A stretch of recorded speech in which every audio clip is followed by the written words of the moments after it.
many videos regarding interview tactics have you watched? And they say, the 5 best things to do in an interview. Do these 7 things. Don't do these 9 things. And you watch the whole video and you realize, unless you're becoming the executive assistant to the CEO, very little of what they're having to tell you is relevant. Today, I'm only going to give you one tip, one very simple tip that you can use no matter whether you're becoming the executive assistant to the CEO or whether you're applying to McDonald's. Let's face it, when conducting an interview, employers make themselves intentionally intimidating on a number of fronts just so that they can maintain control over the conversation and control over the narrative. Nothing wrong with that, but there is a way you can kind of take that control back.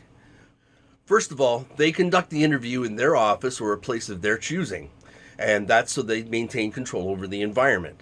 Fair enough.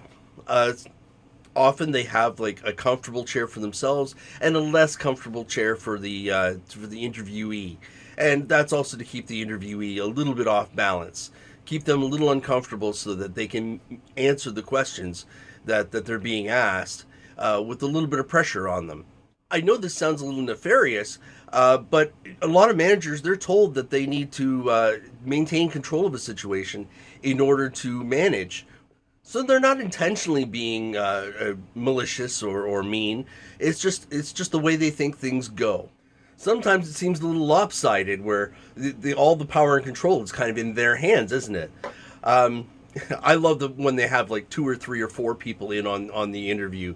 That always cracks me up, because that happened because somebody hired somebody that everyone hated, and everyone else wants in on this interview just to make sure that the one guy doesn't screw up again like he did last time. And many interviewers, they don't even know what to ask, so they have a whole bunch of stuff written down, and just so they don't forget anything.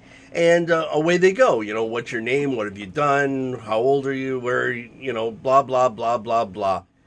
Anyhow, the simple thing you can do at any interview, and you should do it at every interview really, is ask questions. Ask meaningful, insightful questions that make them think. Don't ask, where's the bathroom? When are the breaks? What kinds of things does the job entail? Ask something obscure, something that makes them think, something that makes them stop what they're doing and actually put some focus into answering your questions. Now what that does is it acts like a state brake. So it takes the focus off of them and puts it onto you. So now you're in the driver's seat for that brief moment in time. And depending on how unbalanced you think that the interview is as far as power goes, you can use this as often as you want to kind of balance things out. Because remember, you're interviewing them as much as they're interviewing you. Obviously, if you're unemployed and you need the job, you don't want to have really hard-hitting questions. You would just want to make them stop and think, so they're not hitting you quite so hard. But, I mean, if you've got a job already and you're just shopping around to see if you can find a better deal, really, what do you have to lose? Hit them up with some hard ones and see what they do with it. Be sure to have most of your questions formulated before you walk in the room. Although there are some that sometimes you can kind of like impromptu kind of hit up on. Say you see something in the room that might catch your attention and you might want to know more about it. Or you see a particular sports ring on their finger and you might want to have them tell you the story behind that. Just anything to take the focus off of you for a moment.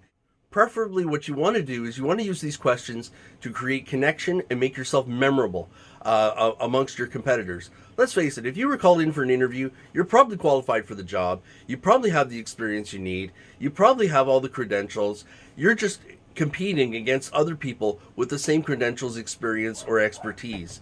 So you just want to make your interview a little bit more memorable. And you can do that by creating that connection and just asking a few obscure questions that maybe no one else thought of. And that gives them something to mull over when they're trying to decide who it is that they want to hire. Because they can't hire you if they don't remember who you are.